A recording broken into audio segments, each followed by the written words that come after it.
जय हिंद विद्यार्थी मित्रांनो. भरती ही जवळ आलेली आहे आणि भरतीचे ग्राउंड झाल्यानंतर आपल्याला पेपरसाठी जास्त वेळ मिळत नाहीये. तर सध्या आपण ग्राउंडवर जितका फोकस करत आहात तेवढाच फोकस आपल्याला अभ्यासावर सुद्धा करावा लागेल. मित्रांनो, ह्या दरम्यान आपल्याला क्वेश्चन पेपर सोडवणे खूप गरजेचे आहे. डेली एक क्वेश्चन पेपर सोडवा आणि क्वेश्चन पेपर सोडवून झाल्यानंतर त्याचे प्रॉपर ॲनालिसिस करा. ज्या टॉपिकवर तुमचे प्रश्न चुकत असतील त्याची परत रिव्हिजन करा, जेणेकरून नेक्स्ट टाइम तो क्वेश्चन तुमचा चुकणार नाही आणि तुमचा स्कोर वाढेल. क्वेश्चन पेपर सोडत असताना OMR शीटचा उपयोग करा.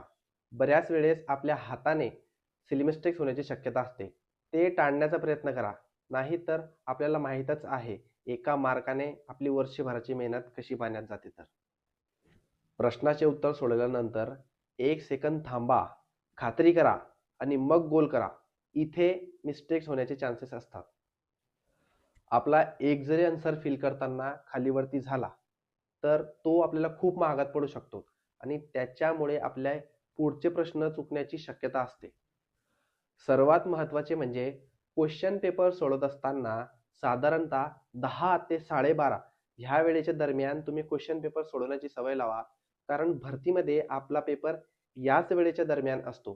तर तशी तुम्ही स्वतःला सवय लावा आणि तुमचे जर काही प्रश्न असतील तर तुम्ही कमेंट करा.